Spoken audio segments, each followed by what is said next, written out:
for saying something. Charles, that was obviously a little bit of a wild final 30 seconds there. For Brandon to commit the turnover there with about 9 seconds left leads to the bucket, and then kind of had to found a way to put that behind him, go in and make the play. Just how impressed are you with just the way he was able to kind of put that behind him and just compartmentalize and do what he needed to do in the end there? I love that he was able to make that game-winning play.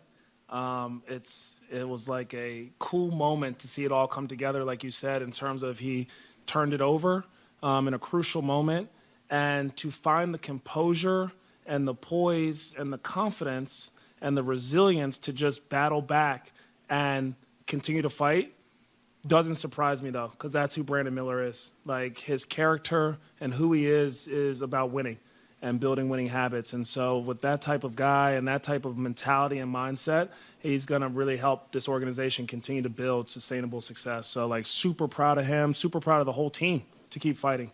And I thought that they really lifted each other up in a moment when it would have been easy to kind of just, like, hold your head and sulk about what had just happened on the previous play.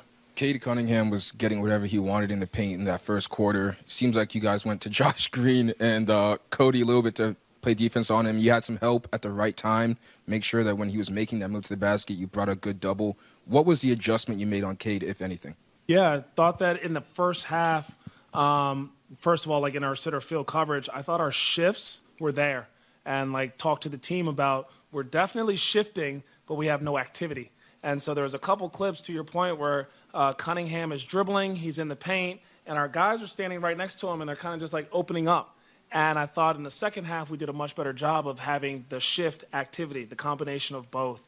And also I think a little bit of the coverage has changed. And to your point, the primary defenders, Cody and Josh and Brandon and the multiple guys that we were able to throw at him, I think kind of wore him down too.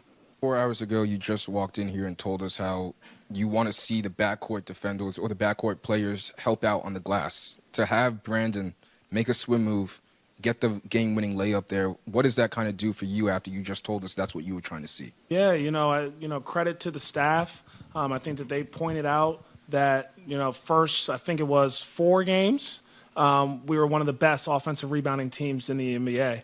And the last 3 games, there's been a dip. And so they pointed that out to the team. And just like anything, like, you kind of talk to these guys and, like, you continue to educate them on certain things that you expect in the standards, and they respond.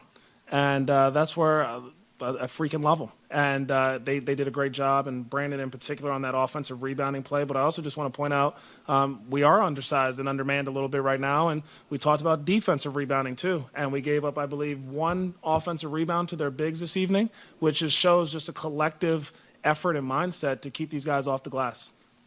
Can you talk about Taj Gibson's spark that he brings you guys? You got him blocking shots, laying out to keep balls in bounds. Just 14 minutes action a night, but just talk about the spark he brings, especially in the absence of some of your bigs. It's really cool to see Taj still at this point of his career out there impacting the game and impacting winning at such a high level.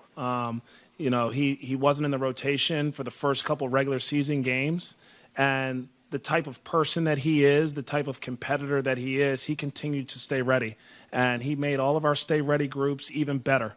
He made our locker room even stronger with his vocal leadership and the lead by example that he would show up every day for his vitamins. And he had a pep in his step and a positivity in everything he did.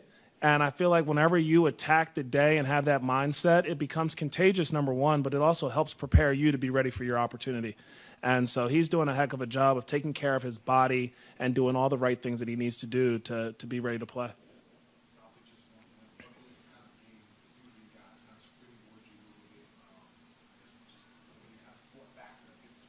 Yeah, I think everyone is important for a young team, for a first-year coach. We're trying to establish some things here. So any type of win, any type of momentum that you can continue to build is great.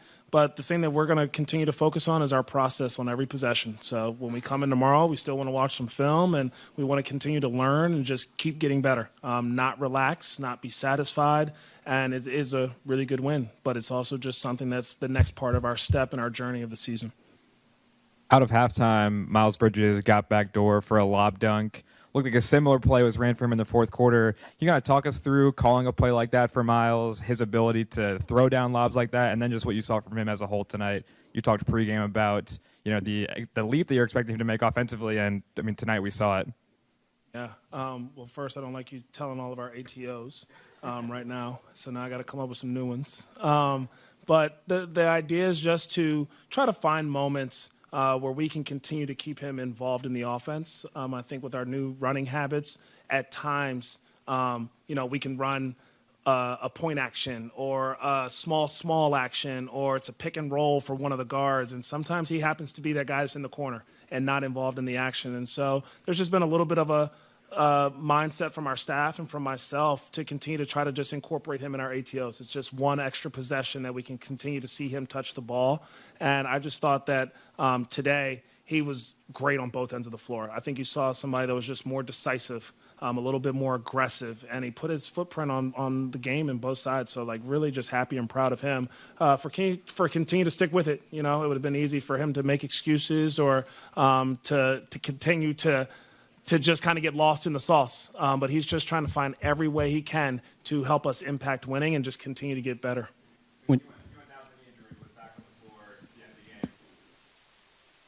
We will continue to see what's up with him. It sounds like he came back to the court at the end of the game. I even put him in at the end of the game in one of the plays. And so we'll see how he feels in the morning. We'll continue to keep an eye on him, see what's up. When you see a three-quarter court lob from LaMelo to Brandon, do you have that split second to marvel that play, or is it just mine right back on defense? Probably right back on defense, and also just catch it. Sometimes actually when he throws it, I'm like, is somebody there? And then I just see Brandon flying through the air. Those two have such a great connection, and Melo just always has his head up, which is great. So it's a cool moment for them to be able to connect. And to your point, our defense leading to our offense makes me super excited.